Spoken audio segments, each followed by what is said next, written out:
Okay, so for today we're looking at Blackboard assignment number 6, which is really lesson 1, right triangle trig checkpoint. So here you have a worksheet that has a total of 8 problems. We're going to do the very first one together so that you know what is expected of the other 7 problems.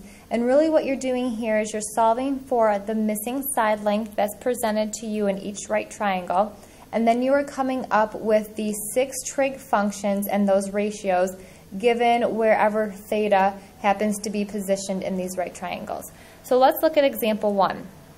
In example 1, we have a right triangle with theta in the bottom right corner, and we have one of our legs listed as side length 4, and then you have the hypotenuse here listed as 6. So in order to fill in for our 6 trig ratios, we have to find the missing side length. So the first thing we're going to do is we know we're going to have to find this missing side length. So we're going to call for our letter A, our missing side, letter B, and our hypotenuse, we're going to call our letter C. At this point, we can remember that we use our Pythagorean theorem to solve for our missing side length of a right triangle. And that is a squared plus b squared equals c squared. And if we do that and we plug in our side lengths, we have 4 squared plus b squared equals 6 squared, which gives us 16 plus b squared equals 36. So to solve for b, we're going to subtract 16 from both sides. B squared is equal to 20. And the next step, we need to square root both sides. So we get b is equal to square root of 20. We know the square root of 20 is the same thing as the square root of 4 times the square root of 5. So we can simplify b a little bit more to get 2 square root of 5.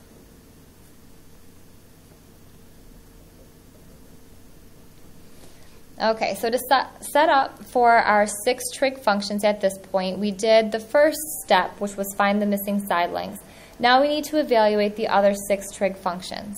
So first, according to where theta is listed, we know that 4 is our opposite side, B is our adjacent side, and of course C represents your hypotenuse.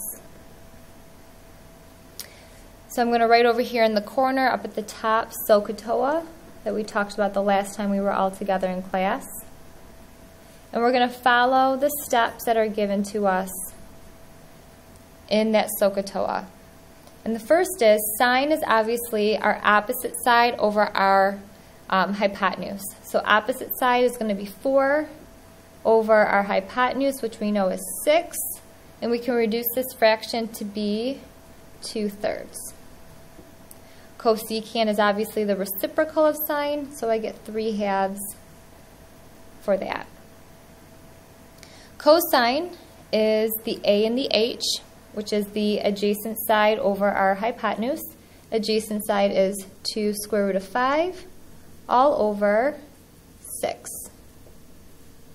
At this point, I can cancel the 2 and the 6.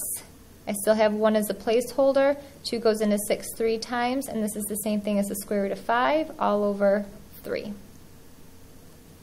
The secant is the reciprocal of cosine. So I can write this by getting 3 over square root of 5. And we know that we can't leave our fraction with the radical in the denominator. So to ratify this, simplify, we're going to take square root of 5, top and bottom. So we get 3 square root of 5. Square root of 5 times square root of 5 is the square root of 25, which we know is 5. And that is our answer for secant. Tangent is the side opposite over adjacent. Opposite side is 4. Adjacent side is 2 over square root of 5. Again, here we can cancel in our diagonals. So we get 2 over square root of 5, which of course we're back just like our secant. We have to take this one more step further, square root of 5 top and bottom. So we get 2 square root of 5 all over 5 as our answer for tangent. Cosecant, our cotangent is the flip or reciprocal of our tangent, so we get 5 over, oh, actually, there's 2 ways we can do this. We can take our final answer for tangent and we can go back through and simplify that. We can take the radical, or we can take the original tangent and flip that. So if we do that, obviously cotangent is going to be our adjacent side, which is 2 square root of 5 all over 4. If I simplify here on the diagonals, 2 goes into itself 1 time, 2 goes into 4 2 times, so I get square root of 5 all over 2. So problems numbers 2 through 8, so the rest of those 7 problems that are on the sheet, we're going to do pretty much the same steps that we did in number 1. If you have any questions, you can stop in and see me, and we'll go over all of these answers the next time we're in class together.